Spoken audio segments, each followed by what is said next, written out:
ನಮಸ್ಕಾರ, ಆದಾಬ್, ಜೈ ಭೀಮ್. ನಾನು ನಿಮ್ಮ ಭಾಗ್ಯನಾರಾಯಣ ಬೊಗ್ಗವರಪು. ನೀವು ನೋಡ್ತಾ ಇದ್ದೀರಿ ಸುದ್ದಿ ಸರ್ಕಲ್. ಇವತ್ತು ಇಡೀ ದೇಶವೇ ನೋಡ್ತಾ ಇದ್ದಂತಹ ಮುಖ್ಯವಾದ ಚುನಾವಣೆ ನಡೀತಾ ಇತ್ತು, ಮತದಾನ ನಡೀತಾ ಇತ್ತು. ಅದು ಪಶ್ಚಿಮ ಬಂಗಾಳದ್ದು. ತಮಿಳುನಾಡಿನಲ್ಲಿಯೂ ಸಹ ಒಂದೇ ಸುತ್ತಿನಲ್ಲಿ ಇವತ್ತು ಮತದಾನ ಆಯಿತು. ಆದರೆ ಎಲ್ಲರ ಕಣ್ಣು ಇದ್ದಿದ್ದು ಪಶ್ಚಿಮ ಬಂಗಾಳದಲ್ಲಿ. ಯಾಕೆಂದ್ರೆ ಈ ಬಾರಿ ಪಶ್ಚಿಮ ಬಂಗಾಳದಲ್ಲಿ ಸಾಕಷ್ಟು ವಿಚಿತ್ರ ವಿಚಿತ್ರ ಘಟನೆಗಳು ನಡೀತಾ ಇದ್ದಾವೆ. ಒಂದು, SIR ಹೆಸರಿನಲ್ಲಿ ನಡೀತಾ ಇರುವಂತಹ ಕೃತ್ಯಗಳು ಒಂದು ಕಡೆ ಆದರೆ, ಇನ್ನೊಂದು ಕಡೆ ಬಿಜೆಪಿ ಹೇಗಾದರೂ ಮಾಡಿ ಮಮತಾ ಬ್ಯಾನರ್ಜಿ ಅವರನ್ನ ಸೋಲಿಸಲೇಬೇಕು ಅಂತ ಏನೆಲ್ಲ ಷಡ್ಯಂತ್ರ ಕುತಂತ್ರಗಳನ್ನು ಮಾಡಬಹುದು ಎಲ್ಲವನ್ನು ಮಾಡ್ತಾ ಇದೆ.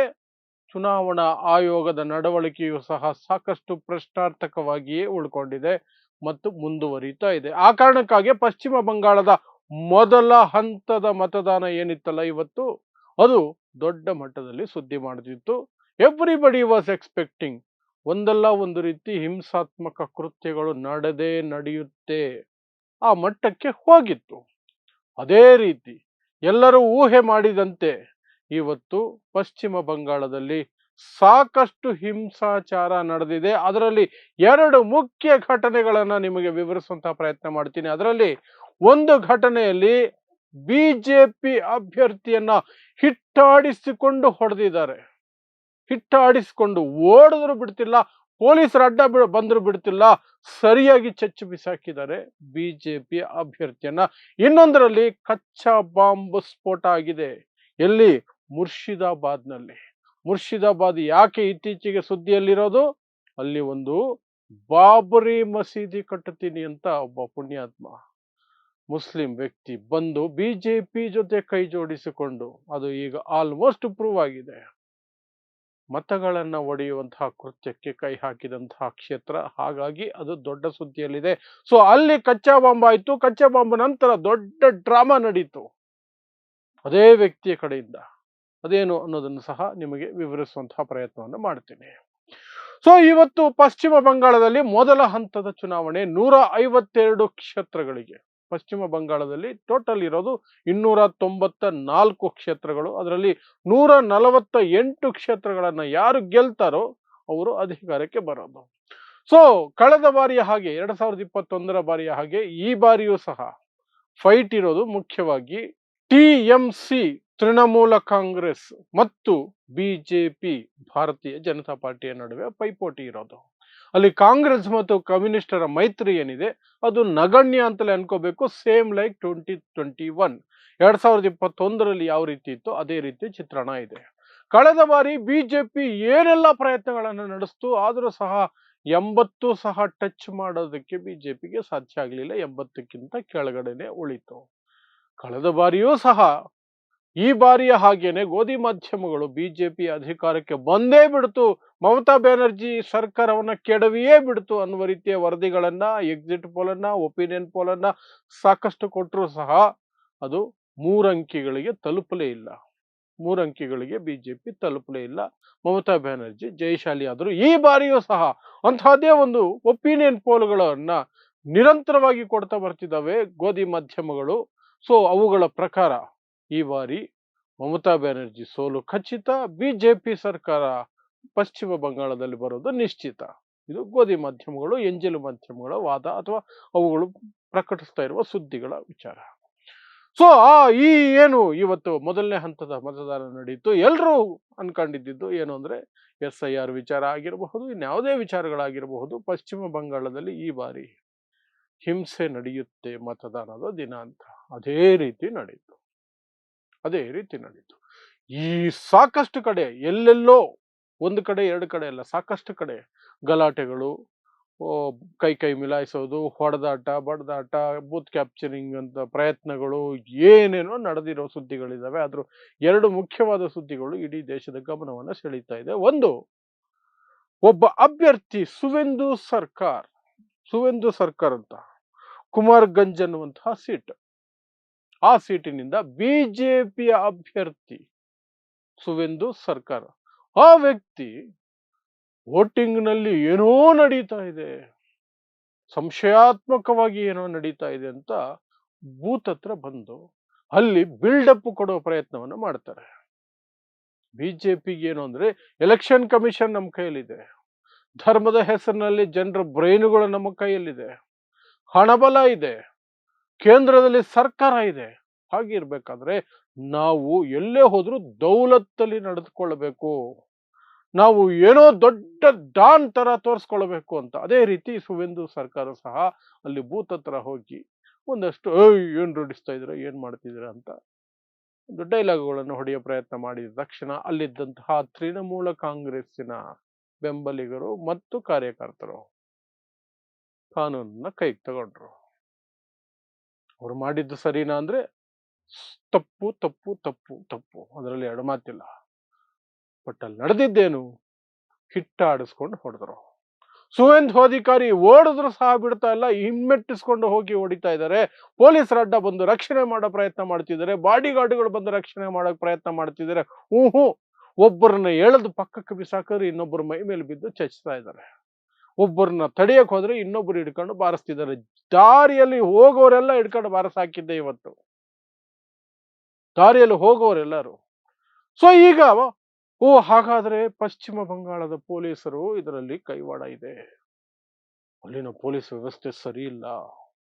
ಪಶ್ಚಿಮ ಬಂಗಾಳದಲ್ಲಿ ಟಿಎಂಸಿ ಸರ್ಕಾರ ತಾನೇ ಇರೋದು, ಮಮತಾ ಬ್ಯಾನರ್ಜಿ ಸರ್ಕಾರ ತಾನೇ ಇರೋದು, ಆ ಸರ್ಕಾರದ ಪೊಲೀಸರು ಮಾಡ್ತಿರೋದು ಅಂತ ಆರೋಪ ಮಾಡೋದಕ್ಕೆ ಸಾಧ್ಯ ಆಗಲ್ಲ.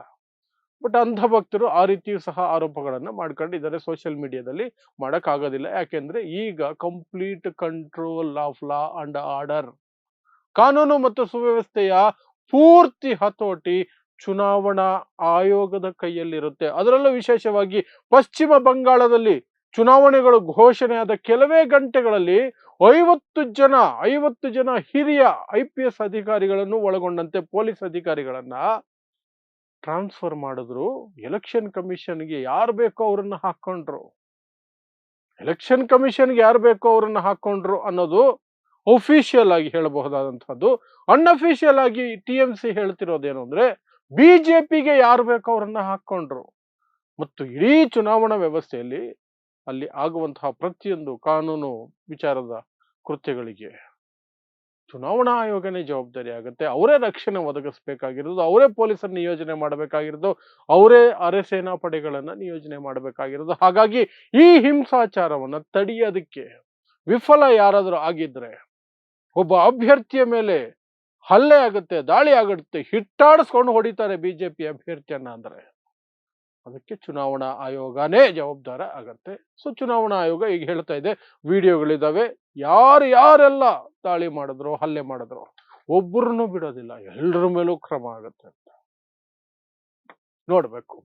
ಸೊ ಅಂಥದ್ದೇ ಇನ್ನೊಂದು ಘಟನೆ ಮುರ್ಷಿದಾಬಾದ್ ನಾನು ಆಗ್ಲೇ ಹೇಳಿದೆ, ಅಲ್ಲೊಂದು ಬಾಬರಿ ಮಸೀದಿ ಕಟ್ಟುತ್ತೀನಿ ಅಂತ ಒಬ್ಬ ಮನುಷ್ಯ ಹುಮಾಯು ಕಬೀರ್ ಅನ್ನುವಂತಹ ವ್ಯಕ್ತಿ, ಆತ TMC ಅಲ್ಲಿ ಇದ್ದಿದ್ದು. ಆತನ ಚರಿತ್ರೆ ಹಿಸ್ಟ್ರಿಯನ್ನ ತೆಗೆದು ನೋಡಿದ್ರೆ ಮೊದಲು TMC, ಆನಂತರ ಬಿಜೆಪಿಗೆ ಹೋಗಿ 2019ರಲ್ಲಿ ಬಿಜೆಪಿ ಟಿಕೆಟ್ ಅಲ್ಲಿ MP ಅಭ್ಯರ್ಥಿಯಾಗಿದ್ದಂತಹ ವ್ಯಕ್ತಿ. ನನಗೆ ತಿಳಿದಿರುವಂತಹ ಪ್ರಕಾರ ಇಲ್ಲಿಯವರೆಗೆ ಮುಸ್ಲಿಮರಿಗೆ ಟಿಕೆಟ್ ಅಂತೊಂದು ಕೊಟ್ಟಿದ್ರೆ MP ಎಲೆಕ್ಷನ್ ಅಲ್ಲಿ ಬಿಜೆಪಿ, ಅದು ನರೇಂದ್ರ ಮೋದಿ 2014ರಲ್ಲಿ ಬಂದ ನಂತರ ಇದೊಬ್ಬನೇ ವ್ಯಕ್ತಿನೇ, ಓನ್ಲಿ ದಿಸ್ ಗೈ ಹುಮಾಯು ಕಬೀರ್. ಬಿಜೆಪಿಯಲ್ಲಿ ಸೋಲಾದ ತಕ್ಷಣ ಮತ್ತೆ ಪಲ್ಟಿ ಹೊಡೆದು TMCಗೆ ಬಂದಂತಹ ವ್ಯಕ್ತಿ ಈಗ ಕೊನೆ ಕ್ಷಣದಲ್ಲಿ ಎಲೆಕ್ಷನ್ ಇನ್ನೊಂದು 3 ತಿಂಗಳಿದೆ ಅನ್ನಬೇಕಾದ್ರೆ ಒಂದು ಘೋಷಣೆಯನ್ನ ಮಾಡಿದ್ರು. ಏನಂದ್ರೆ ಬಾಬರಿ ಮಸೀದಿ ಧ್ವಂಸ ಆಯ್ತಲ್ಲ, ಆ ಕರಾಳ ದಿನದಂದು ನಾವು ಮುರ್ಷಿದಾಬಾದ್ನಲ್ಲಿ ಬಾಬರಿ ಮಸೀದಿ ಶಂಕುಸ್ಥಾಪನೆ ಮಾಡ್ತೀವಿ, ಅಲ್ಲೊಂದು ಬಾಬರಿ ಮಸೀದಿ ಕಟ್ತೀನಿ ಅಂತ. ಅದಕ್ಕೆ ದೊಡ್ಡ ಸಮಾವೇಶ ಮಾಡಿ ಮುಸ್ಲಿಮರೆಲ್ಲ ಇಟ್ಟಿಗೆ ತಗೊಂಡು ಬನ್ನಿ ಅಂತ ಹೇಳಿ ಮುಸ್ಲಿಂ ಧರ್ಮಗುರುಗಳನ್ನೆಲ್ಲ ಸೇರಿಸಿ, ಅಂತಾರಾಷ್ಟ್ರೀಯ ಧರ್ಮಗುರುಗಳನ್ನೆಲ್ಲ ಕರೆಸಿ ಉದ್ಘಾಟನೆನೂ ಮಾಡಿದ್ದಾಯ್ತು.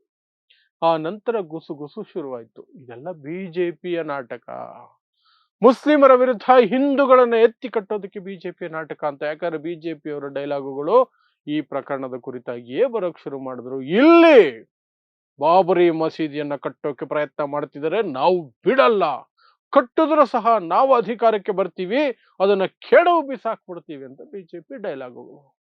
ಇಷ್ಟು ಒಳಗೊಳಗೆ ಒಪ್ಪಂದ ಆಗಿ ಹುಮಾಯು ಕಬೀರ್ ಮತ್ತು ಬಿಜೆಪಿಗೆ ಅಂತಲೇ ಹೇಳ್ಕೊಂಡು ಬರ್ತಿರುವಂತದ್ದು. ಆ ನಂತರ MIM ಅಂತಹ ಪಕ್ಷ, OWೈಸಿಯ ಪಕ್ಷ ಹೋಗಿ ಈ ವ್ಯಕ್ತಿಯ ವಿರುದ್ಧ ಈತ ಒಂದು ಪಾರ್ಟಿ ಮಾಡ್ಕೊಂಡ. ಮುಖ್ಯವಾಗಿ ಮುಸ್ಲಿಮರು ಅತಿ ಹೆಚ್ಚಿರುವಂತಹ ವೋಟ್ ಇರುವಂತಹ ಕ್ಷೇತ್ರಗಳಲ್ಲಿ ತನ್ನ ಅಭ್ಯರ್ಥಿಗಳನ್ನ ಹಾಕ್ತೀನಿ ಅಂತ ಘೋಷಣೆ ಮಾಡ್ಕೊಂಡಿದ್ದ ಯಾರೋ ಹುಮಾಯು ಕಬೀರ್. ಹಾಗಾಗಿ ಆತನ ಏನು ಇದ್ದಕ್ಕಿದ್ದ ಹಾಗೆ ಬಾಬರಿ ಮಸೀದಿಯಲ್ಲಿ ಭಾವನಾತ್ಮಕವಾಗಿ ಮುಸ್ಲಿಮರನ್ನ ಸ್ವಲ್ಪ ಸೆಳೆದ ಕಾರಣಕ್ಕಾಗಿ ಒಂದಷ್ಟು ಅಲ್ಲಲ್ಲಿ ಸುದ್ದಿ ಆದ ಕಾರಣಕ್ಕೆ ಎಂಐಎಂ ಬಂದ್ಬಿಟ್ಟು ಮೈತ್ರಿ ಮಾಡ್ಕೊಂಡ್ಬಿಡ್ತಾವ. ಮೈತ್ರಿ ಮಾಡ್ಕೊಳತ್ತವು. ಮೈತ್ರಿ ಮಾಡ್ಕೊಂಡಿದ ತಕ್ಷಣನೇ ಕೆಲವೇ ದಿನಗಳಲ್ಲಿ ಒಂದು ವಿಡಿಯೋ ಹೊರಗಡೆ ಬಂತು. ಸ್ಟಿಂಗ್ ಆಪರೇಷನ್ ಹುಮಾಯು ಕಬೀರ್ ಮಾತಾಡ್ತಿರೋದು. 1000 ಕೋಟಿಗಳ ಡೀಲ್ ಬಿಜೆಪಿ ಜೊತೆ. ಎಲ್ಲ ನಾಟಕ. ಬಾಬರಿ ಮಸೀದಿ ಅನ್ನೋದು ಒಂದು ಭಾವನಾತ್ಮಕವಾದಂತಹ ವಿಚಾರ. ಅದನ್ನಿಟ್ಕೊಂಡು ಮುಸ್ಲಿಮರ ಓಟುಗಳನ್ನ ಛಿದ್ರ ಮಾಡಬೇಕು, ಇದು ಬಿಜೆಪಿ ಪ್ಲಾನ್ಗೆ ತಕ್ಕಾಗಿ ತಾನು ಕೆಲಸ ಮಾಡ್ತಿದ್ದೀನಿ ಅಂತ ಸ್ವತಃ ಹುಮಾಯು ಕಬೀರ್ ಒಪ್ಕೊಳ್ತಾ ಇರುವಂತಹ ವಿಡಿಯೋ. ಒಪ್ಕೊಳ್ತಾ ಇರೋದಂದ್ರೆ ಗೊತ್ತಿದ್ದು ಅಲ್ಲ, ಅದು ಸ್ಟಿಂಗ್ ಆಪರೇಷನ್. ಆತನಿಗೆ ಗೊತ್ತಿಲ್ಲದೆ ರೆಕಾರ್ಡ್ ಮಾಡಿರೋದು. ಯಾವಾಗ ಆ ಸುದ್ದಿ ಹೊರಗಡೆ ಬಂತೋ ಓವೈಸಿ ಅಯ್ಯೋಯ್ಯೋ ನಾನು ಮೈತ್ರಿಯನ್ನ ಮುರಿತಾ ಇದ್ದೀನಿ, ನಮಗೂ ಆ ವ್ಯಕ್ತಿಯು ಸಂಬಂಧನೇ ಇಲ್ಲ, ನನಗಿದೆಲ್ಲ ಗೊತ್ತಿರ್ಲಿಲ್ಲ, ವಿಡಿಯೋ ಬಂದಿದೆ, ಈಗ ನಾನು ಆ ವ್ಯಕ್ತಿಯ ಸಾಹಸ ಮಾಡಲ್ಲ ಅಂತ ಆಗ ಓವೈಸಿ ಪಕ್ಕಕ್ಕೆ ಸರಿದರು. ಅಂಥ ವ್ಯಕ್ತಿ, ಆ ವ್ಯಕ್ತಿಯ ಅದೇ ಮುರ್ಷಿದಾಬಾದ್ನಲ್ಲಿ ಕಚ್ಚಾ ಬಾಂಬ್ ಸ್ಫೋಟ ಆಯಿತು. ನಾಡ ಬಾಂಬ್. ನಿನ್ನೆ ರಾತ್ರಿ ಕಚ್ಚಾ ಬಾಂಬ್, ನಾಡ ಬಾಂಬ್ ಸ್ಫೋಟ ಆಯಿತು. ಇವತ್ತು ಬೆಳಗ್ಗೆ ಈ ಮನುಷ್ಯ ಪಟಾಲಂ ತಗೊಂಡು ತನ್ನ ಪಟಾಲಂ ಜೊತೆಯಲ್ಲಿ ಅಲ್ಲಿಗೆ ಹೋಗಿ ಪ್ರತಿಭಟನೆಗೆ ಇಳಿದಿತ್ತು. ಪ್ರತಿಭಟನೆಗೂ ಮೊದಲು ಅಲ್ಲಿ ಕಚ್ಚಾ ಬಾಂಬ್ ಸ್ಫೋಟ ಆದಾಗ ಪೊಲೀಸರಿಗೂ ಸ್ಥಳೀಯರಿಗೂ ಸಂಘರ್ಷ. ಈ ವ್ಯಕ್ತಿ ಹೋದ ನಂತರ ಈತನ ಬೆಂಬಲಿಗರಿಗೂ ಪೊಲೀಸರಿಗೂ ಸಂಘರ್ಷ. ಸ್ವಲ್ಪ ಹೊತ್ತಾದ್ಮೇಲೆ ಎಲ್ಲರನ್ನೂ ಓಡಿಸಿದ್ರು ಪೊಲೀಸರು. ಆದ್ರೆ ಈತ ಮತ್ತೆ ಮಧ್ಯಾಹ್ನದ ಮೇಲೆ ಬಂದು ಮತ್ತೆಲ್ಲೊಂದಷ್ಟು ಗಲಾಟೆ, ಮತ್ತೆ ಅಷ್ಟೊಂದು ಪೊಲೀಸರಿಗೂ ಅವರಿಗೂ ಸಹ ಸಂಘರ್ಷ. ಆ ಮೂಲಕ ಈ ಕ್ಷೇತ್ರದಲ್ಲಿಯೂ ಸಹ ಯಾವುದೇ ಕ್ಷಣ ಏನಾಗ್ಬಿಡುತ್ತೋ, ಹೆಣಾನೇ ಬೀಳುತ್ತೋ, ಹೊಡೆದಾಟ ಆಗುತ್ತೋ, ಇನ್ನೊಂದು ಬಾಂಬ್ ಸ್ಫೋಟ ಆಗುತ್ತೋ ಅನ್ನುವಂತಹ ಭಯದ ವಾತಾವರಣದಲ್ಲಿ ಮುರ್ಷಿದಾಬಾದ್ ಇವತ್ತು ಮತದಾನವನ್ನು ಮಾಡ್ಕೊಂಡಿದೆ. ಸೊ ಹೀಗೆ 2 ಕ್ಷೇತ್ರಗಳು, ಒಂದು ಕುಮಾರ್ಗಂಜ್ ಸೀಟ್ ಸುವೇಂದು ಸರ್ಕಾರ್ ಅಭ್ಯರ್ಥಿಯನ್ನ ಹಿಟ್ಟಾಡಿಸ್ಕೊಂಡು ಹೊಡೆದಿದ್ದಾರೆ, ಬಿಜೆಪಿ ಅಭ್ಯರ್ಥಿಯನ್ನ. ಇನ್ನೊಂದು ಕಚ್ಚಾ ಬಾಂಬ್ ಸ್ಫೋಟ ಆಗಿದೆ ಮುರ್ಷಿದಾಬಾದ್ನಲ್ಲಿ. ಬಿಜೆಪಿಯ ಗುಪ್ತಚರ ರೀತಿಯಲ್ಲಿ ಇರುವಂತಹ ಒಬ್ಬ ಅಭ್ಯರ್ಥಿ ಈ ಹುಮಾಯು ಕಬೀರ್ ಅನ್ನುವ ಕ್ಷೇತ್ರದಲ್ಲಿ ಅಂತ ಅದರ ಸುತ್ತ ಇರುವಂತಹ ಸುದ್ದಿಗಳ ವಿವರಗಳು. ಸೊ ಇಂತಹದ್ದೇ ವಿಶೇಷ ಸುದ್ದಿಗಳಿಗಾಗಿ ನೋಡ್ತಾ ಇರಿ ಸುದ್ದಿ ಸರ್ಕಲ್. ನಾನು ನಿಮ್ಮ ಭಾಗ್ಯನಾರಾಯಣ ಬೊಗವರಪು.